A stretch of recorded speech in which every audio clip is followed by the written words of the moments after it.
정신 차려서 말씀을 들으세요. 오늘 본문을 보면 내 생각을 내가 안 하니 그랬어요.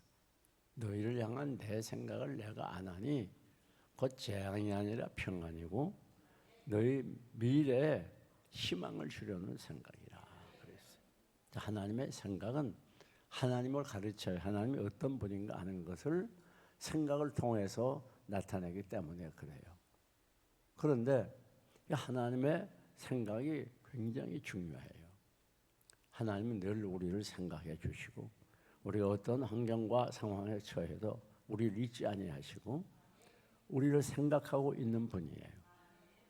그러니까 자식이 멀리 떨어져 있어도 어릴 때뿐 아니라 아무리 자식이 커서 어른이 되고 또 장년이 됐어도 부모는 자녀를 항상 생각합니다. 자녀에게서 그 생각을 떨쳐버릴 수 없어요. 그것은 누가 강권해서가 부탁해서가 아닙니다. 부모이기 때문입니다. 하나님은 우리 아버지가 되기 때문에 늘 우리를 생각하세요. 우리가 어떤 상황에 처해서 어디서 무슨 일 하든지 하나님 항상 여러분을 보고 계시고 여러분을 생각하고 있어요. 오늘 본문의 말씀을 보게 되면 에레미야 선지자의 예언입니다. 50년 동안 오랜 동안 하나님의 말씀을 전했던 이 눈물의 선지자, 이스라엘 민족을 위해 눈물을 많이 흘렸던 선지자였어요. 여호시아 왕 13년에 즉 주전 628년이 됩니다. 하나님의 메시지를 이스라엘 민족에게 전달했던 선지자였습니다.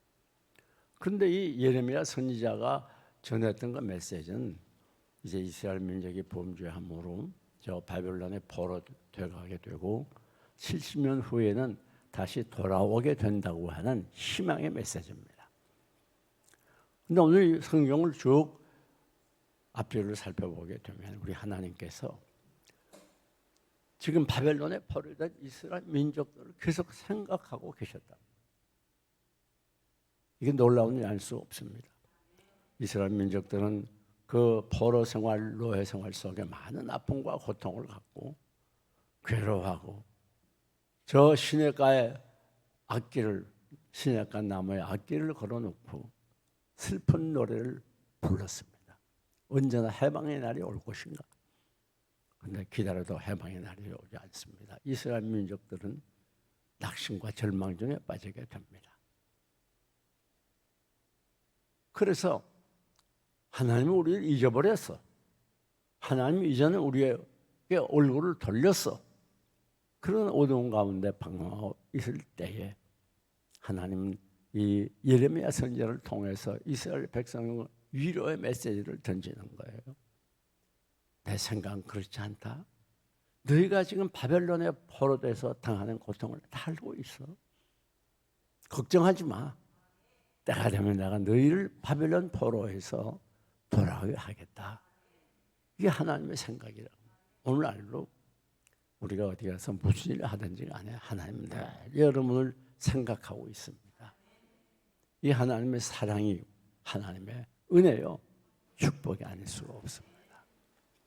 근데 여기 보면 하나님의 생각에 대해서 기록이 되어 너희를 향한 나의 생각을 내가 안 하니 이 말은 우리를 향한 하나님의 이 사랑은 확실하다고 하는 것을 가르쳐. 변함이 없는 거예요.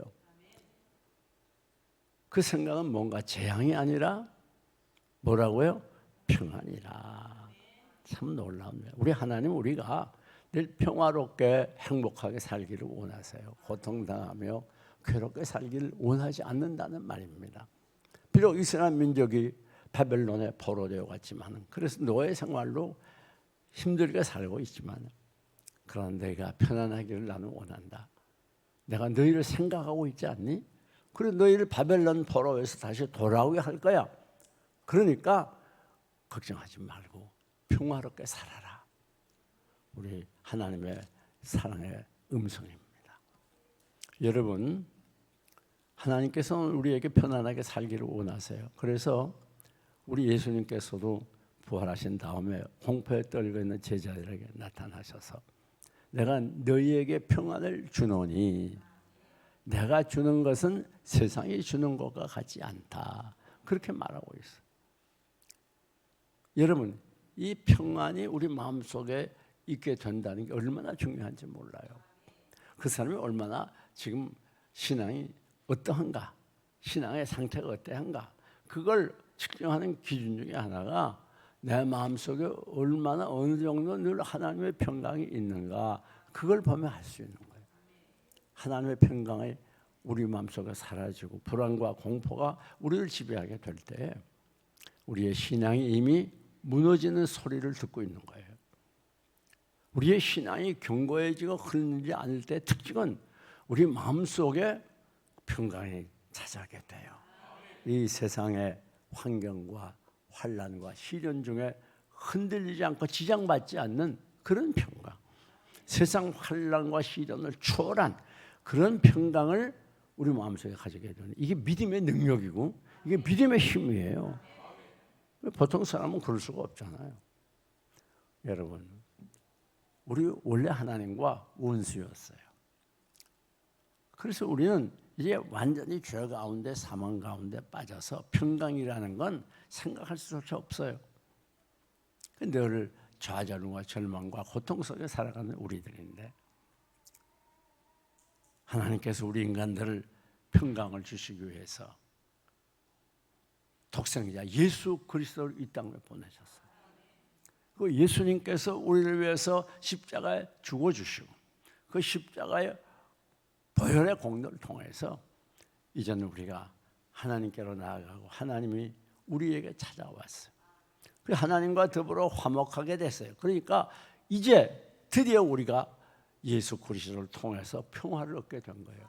우리 인간 세상에 하나님 없는 데는 평화가 없습니다. 왜 그런 거야? 그건 죄가 그를 지배하고 있는데, 그건 마귀가 그를 지배하고 있는데 그게 어떻게 평화가 있겠어요?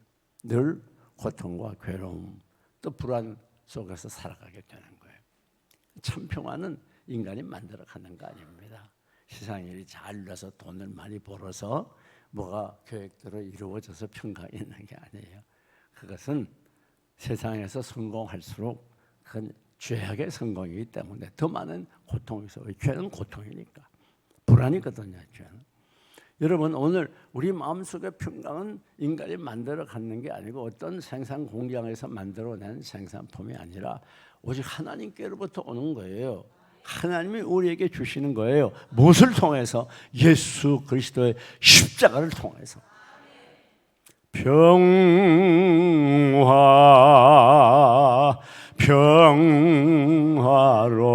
평화로다.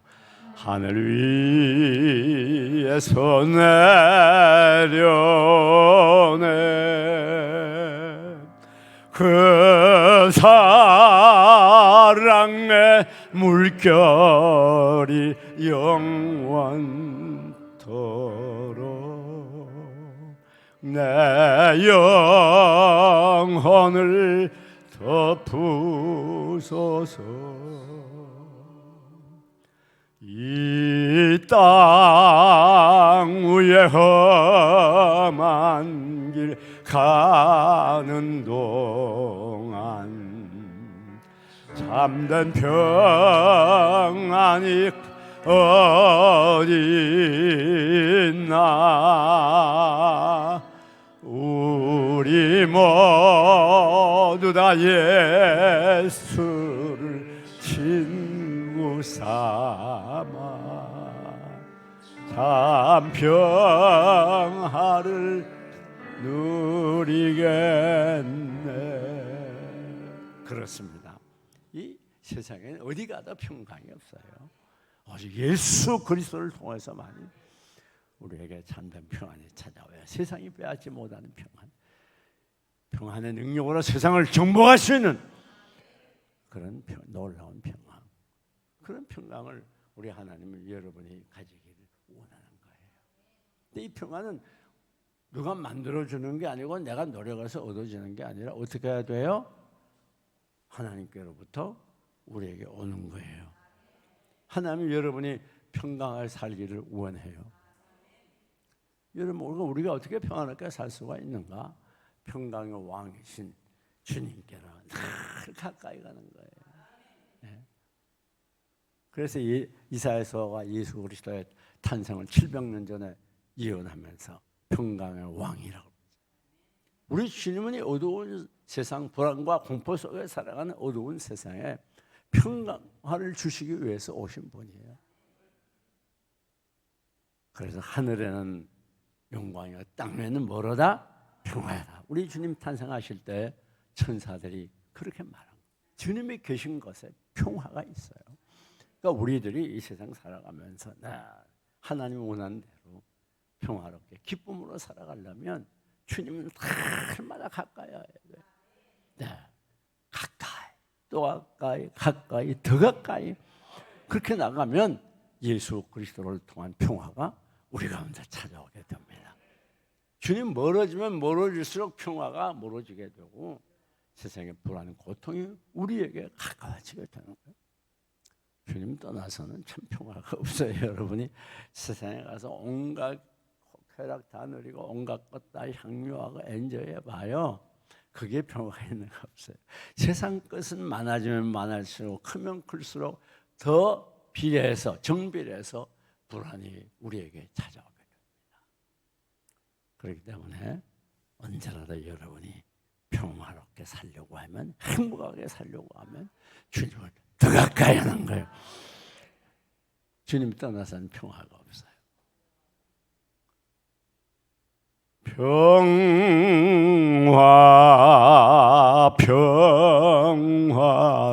평화로다. 어디서?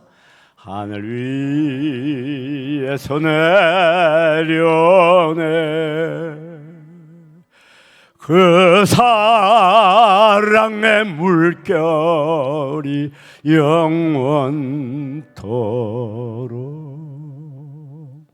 내 영혼을 덮으소서. 뿐만 아닙니다. 우리 주님이 우리를 향한, 하나님이 우리를 향한 그 생각은 어떤 생각이냐? 희망을 주려는 생각이라. 그래서 예레미야 애가 3장 33절을 보면 나는 너희가 수고하고 근심하는 것을 원치 않는다 그랬어요. 우리 하나님은 늘 우리가 평화롭게 살고 행복하게 살 뿐 아니라 희망을 가지고 살기를 원해요. 여러분, 이 희망이 없으면 사는 게 아닙니다. 그냥 존재하는 거예요. 그건 동물적인 생활에 불과해요. 우리가 인간일 수 있는 건 희망이 있기 때문에 그래요. 왜 오늘 우리가 많은 고통을 안고 많은 질병에 허덕이고 왜 우리의 삶이 이렇게 피폐한가? 희망이 없기 때문에 그래요. 많은 젊은이들이 직장을 잃어버리고 또 직장에 들어가지 못하고 경제가 이렇게 갈수록 어려워지기 때문에 또 계속 힘든 소식들이 들려오기 때문에 사람들이 모두 희망을 잃어버렸어요. 그래서 한국의 자살자 수가 OECD 국가 중에 제일 많다고 하니 처참한 일은 왜 일어나는가 하면 희망을 잃어버려서 이 세상 어디에도 희망을 찾을 수가 없어요. 아무리 노래해도 안 돼요. 개천에서 용난다는 말은 그 옛날 얘기라고 그러지 않아요? 왜? 지금 아무리 노력해도 안 돼요. 어떻게 다 공부를 똑같이 잘할 수가 있겠어요? 그렇잖아요. 잘하는 아이도 있고 못하는 아이도 있고 어떻게 똑같이 재능을 가지겠어요? 어떻게 똑같이 외모가 출중하겠어요? 사랑하는 여러분, 이 땅에 어디에 봐도 희망이 없어요. 절망뿐입니다. 그렇기 때문에 오늘 우리가 분명히 알아야 되는 건 세상에서 희망을 찾으려고 노력하면 신기리를 잡는 것과 똑같아요.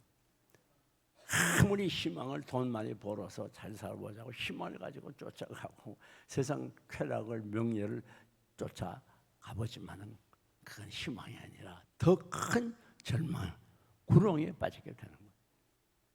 참 희망은 우리 하나님께만 있는 거예요. 하나님이 희망의 본체예요. 여러분, 왜 그러면 우리가 이 참 희망이 하나님께만 있다고 하는가? 놀라운 일은 하나님이 희망을 우리에게 주시는 분이 참 우리 예수 믿는다는 게 얼마나 큰 복인지 모릅니다. 우리가 예수를 바로 믿기만 하면 우리는 이 세상 사람들이 감히 바라도 못하고 따라올 수 없는 그런 성공적인 삶, 행복한 삶을 살 수가 있어요. 우리에게는 이 희망이 없을 수가 없어요. 왜 그런가 하면 예수 그리스도가 계시기 때문에. 이 몸의 소망 무언가 우리 주 예수뿐일세. 우리 주 예수밖에는 믿으리 아주 없도다. 예수님이 계시니까 예수님이 희망이에요. 왜 그런지 알아요? 첫째는 예수님은 우리의 목자가 되셔서 우리를 인도해 주시기 때문에 그래요. 여러분, 오늘 왜 사람들의 심령에 그렇게 절망이 찾아옵니까? 인도해 주는 사람이 없어서 그래요. 뭐 어떻게 살아야 될지, 앞으로 어떻게 먹고 살아야 될는지 앞길이 막막해요. 도와줄 자가 없어요.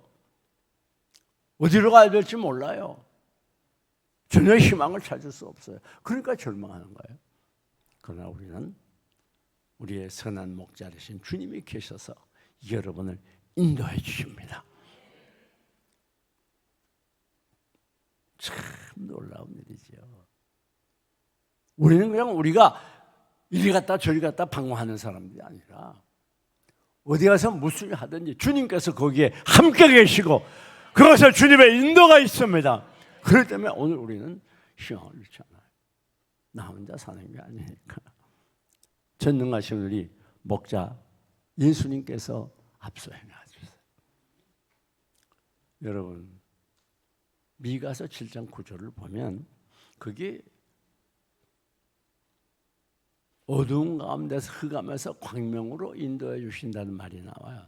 무슨 말인가? 그 저자가 하나님께 범죄해서 징계를 받았어요. 큰 고통이 있는데 하나님이 그를 사랑해서 그 흑암 가운데서 광명으로 인도해 줬다. 여러분, 오늘 우리가 마찬가지입니다. 우리가 때로는 하나님의 징계를 받을 수 있고 현실이 힘들고 어려울 때도 있지만은 그러나 중요한 건 하나님은 그 자리에 그대로 어두운 가운데 내버려 두는 하나님이 아니에요. 우리를 반드시 광명한 것으로 인도해 주십니다. 그 희망이 있는 거예요. 그래서 희망이 있어. 우리가 이 세상 살아가면서 힘들고 어려울 때 많지만 그러나 그때마다 나를 도와주고 인도해 줄 사람이 있다고 하면 얼마나 좋겠습니까? 희망이 있는 거죠.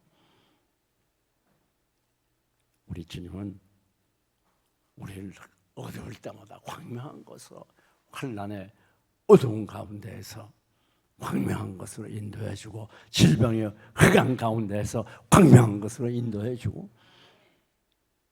불안과 초조의 어두운 가운데에서 빛으로 우리를 인도해주는 그 우리가 희망이 있는 거예요. 뿐만 아닙니다. 어디로 인도해 주는가 하면 시편 48편 11절을 보면 우리 주님께서는 죽을 때까지 인도해 주신다고 그랬어요. 왜 아멘 잘 안 해요? 어느 때까지? 그게 안심이에요, 안심. 우리가 이 세상을 정말 넉넉하게 행복하게 희망을 가지고 살 수 있는 완전한 장치가 되어 있어요. 이 말은 우리 하나님은 우리의 인생 전체를 완전히 책임져 주세요. 그렇게 희망이 없을 수가 없지. 우리는 날마다 이걸 우리가 확실히 알고 믿는데 왜 희망이 없어요? 어느 때까지 인도해요? 기분 좋으면 인도했다가 기분 나쁘면 차버리는 게 아니에요. 죽을 때까지. 그렇게 검은 머리가 팥불이 되도록 살자고 100년 가약을 해놓고 죽기 전에 이혼하는 사람들 많잖아요. 노년이 돼가지고도 늙어서 마지막이라도 자유와 해방을 얻어보자. 그 참 자유와 해방이 있는 게 아니라 착각하면 안 돼요. 다른 구속이 우리를 더 구속한다는 걸 알아야 돼요. 그것에 대해서는 해방이 되는지 몰라도 그 해방이 된 것 같지만 또 다른 것이 우리를 더 무섭게 구속하고 조여하는 거예요. 여러분, 우리 주님은 이랬다 저랬다 하는 분이 아니고 죽을 때까지 인도하는 거예요. 나의 갈 길 다가도록 예수 인도하시리. 그의 사랑 어찌 큰지 말로 할 수 없도다. 성령 감화 받은 영혼 하늘 날아가기까지 영영 물을 나의 찬송 예수인 하셨네. 영영 물을 나의 찬송 예수 인도하셨네. 뿐만 아닙니다. 사무엘하 22장 20절을 보면 우리 어떻게 인도해 주시는가? 넓은 곳으로 인도해 주신다. 우리 하나님 막 좁은데 데려가가지고 고생시키는 하나님이 아니에요. 우리 선한 목자 되신 주님은 우리를 넓은 곳으로 인도해 줘요. 그 희망이 있을 수밖에 없죠. 내가 지금 힘들어도 넓은 곳으로 곧 나가게 됩니다. 지금 어둡고 캄캄해도 밝은 곳으로 곧 나가게 돼요. 누가 그렇게 해요? 목자 되신 우리 주님. 그뿐 아닙니다. 이사야 58장 11절로 항상 인도한다고 그랬어요. 항상 인도하고 내 영혼을 만족해 한다고 그랬어요. 사랑하는 여러분, 주님이 우리를 인도해 주는 거는 뭐 우리 멀리 떠났다 왔다 갔다 하는 그런 인도가 아니에요. 그때 상황에 따라서 변하는 그런 인도가 아니에요. 항상 인도해. 한 걸음 한 걸음 주 예수와 함께 날마다 날마다 우리 걸어가. 한 걸음 한 걸음 인도해요. 한 걸음 한 걸음 인도합니다. 가끔가다 인도하는 게 아니에요. 오늘 인도하고 내일 좀 쉬었다가 피곤해가지고 안 되겠다. 며칠이 있다 인도 그런 게 아니에요. 한 걸음 한 걸음 계속해서 우리 인도. 하나님 여러분을 떠나는 법이 없어요. 그런 희망이 있죠. 그러니까 지금 잘 안 되는 것 같아도 잘 됩니다. 막힌 것 같아도 열려집니다. 죽는 것 같아도 살아납니다. 넘어진 것 같아도 일어납니다. 왜? 우리 주님이 인도하니까. 그러니까 우리 희망이 있는 거예요. 절대 낙심하지 마세요. 여러분, 왜 우리가 이와 같이 희망을 가지고 살아야 되느냐? 두 번째는, 첫째는 하나님 주님이 목자가 되셔서 우리 인도해 주시기 때문에, 우리를 보호해 주시기 때문에 그래요. 우리 주님이 여러분을 이렇게 목자로서 인도하면서 악한 짐승들에게 막 공격이 올 때 그냥 내버려 쳐다보는 게 아니라 그냥 따라와 힘들어도 그런 게 아니에요. 철저하게 완벽하게 보호하는 거예요. 이 세상의 환난 시련 가운데에서, 많은 문제와 역경 가운데에서, 질병 중에서, 그렇기 때문에 우리 희망을 가져요. 왜? 우리 그리스도인들은 결코 아무리 큰 환난이라도 여러분의 뼈가 하나라도 상하지 않는다고 말해요. 시편에. 신명기 32장 10절에 놀라운 말씀이 나오죠. 하나님께서 너희를 황무지에서 짐승이 울부짖는 광야에서 너희를 만나시고 호위하시고 구원하시고 눈동자같이 지키시는 너다. 자, 그냥 너희를 구원해 도와줘 보호해줘 그러면 되는데 왜 만나고 호위하고 왜 보호하고 눈동자까지 지킨다 계속 반복해서 말합니까? 완벽한 보호를 말하는 거예요.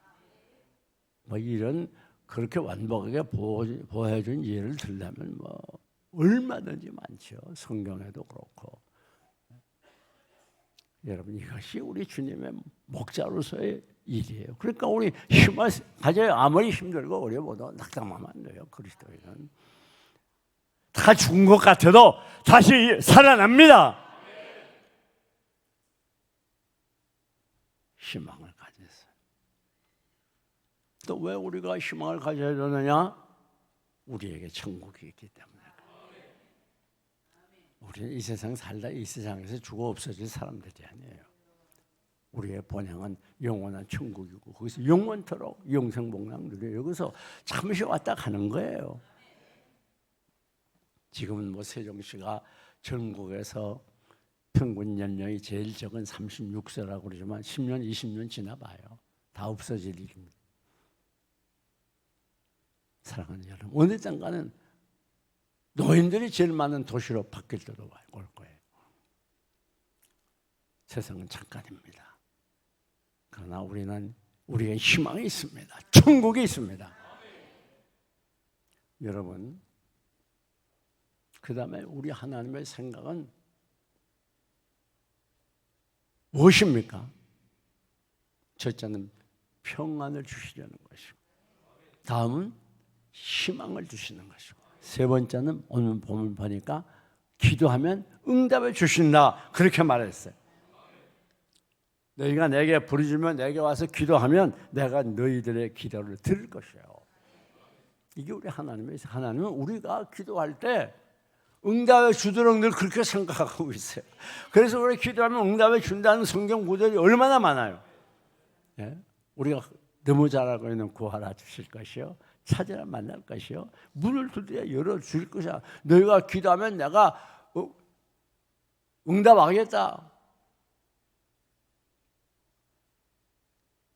찾으면 만날 것이다. 두드리면 열릴 것이다. 그런 성령 구절들이 얼마나 많은지 모릅니다. 그리고 그런 신뢰도 기도에서 응답받은 신뢰가 성경은 말할 것 없고 기독교 2000년 역사에 얼마나 많은 분들이 시험했습니다. 이건 과학보다 더 정확한 거예요. 여러분, 하나님은 여러분의 기도를 응답해 주려고 늘 생각하고 있어요. 그러니까 여러분이 기도할 때 또 기도하고 나서 절대 의심하면 안 돼요. 이게 응답되겠나 안 되겠나 의심은 금물입니다. 여러분 우리가 지금 또 독설의 새벽기도를 이렇게 하게 되는데 참 이게 복입니다. 이 한국 교회를 보면요 점점 꺼져가는 이 심지가 점점 죽어가는 시체에 가까운 그런 상황이라고 해서 크게 잘못이 아닙니다. 코로나가 있기 전에도 한국 교회가 이 세상의 쾌락주의, 물질주의, 편리주의에 젖어가지고 약화될 대로 약화됐어요. 계속해서 부흥되지 않고 줄어들고 있었습니다. 그런데 이제 코로나로 인해서 거기에다가 겹친 데 덮친 격으로 교회들이 이제는 거의 숨을 잘 못 쉴 정도예요. 그런 교회들이 수두룩해요. 주일학교가 없는 교회가 70%라는 그런 말도 있습니다. 참 우리 교회는 주일학교 아이들이 많은 게 감사한 일이죠. 여러분 이제 이렇게 가면요, 우리 한국 교회가 저 유럽이나 미국 교회와 똑같이 닮아갑니다. 시대적인 조력이기 때문에 어쩔 수가 없고 거스르기가 힘들어요. 아니 미국 교회나 유럽 교회는 뭐 교회 다 그 대단한 교인들 문 닫고 싶어 닫는 줄 알아요? 여러분 가보신 분들 아시겠지만은 그 유럽 교회들은요 한국 교회와 달라요. 진짜 예술품입니다. 예술품. 예. 몇십 년 동안 지은 교회들 얼마나 웅장하고 아름다운지 몰라요. 또 그런 교회들이 문을 닫습니다. 그래서 저 영국 같은 데는 이슬람들이 교회를 사서 이슬람 사원을 하는 그런 교회가 지금 많다는 거예요. 얼마나 처참한지 모릅니다. 저 가끔가다 미국에 있을 때 그런 회의를 가졌어요. 아니 그 교회를 건축할 때 교인들이 얼마나 많은 물질을 헌금하고 애를 썼겠나. 그런데 오늘 와서 그것들이 저렇게 문을 닫고 다른 용도로 팔리고 어떤 것은 교회가 술집까지 하고 유치원도 하고. 여러분 그 유럽이나 이 미국 교회는 우리보다 못나고 바보가 돼서 그런 거 아니에요. 기도 운동이 식어지니까, 은혜가 식어지니까, 그러니까 교회가 죽어가는 거예요. 오늘 한국 교회가 지금 뒤따라가고 있어요. 이번 코로나로 인해서 15,000교회가 없어졌다는데, 코로나 때문에 얼마나 많은 교회들이 숨을 죽이면서 예배를 드리고 또 예배를 많이 줄였습니까? 사랑하는 여러분, 우리 교회도 그거 따라가길 원합니까? 우리 교회도 따라서 죽어가기를 원해요? 우리 교회도 문을 닫기를 원합니까? 사랑하는 여러분, 정신 차립시다. 일어납시다. 힘을 냅시다. 저는 한국교회를 생각하면 마음이 아파요.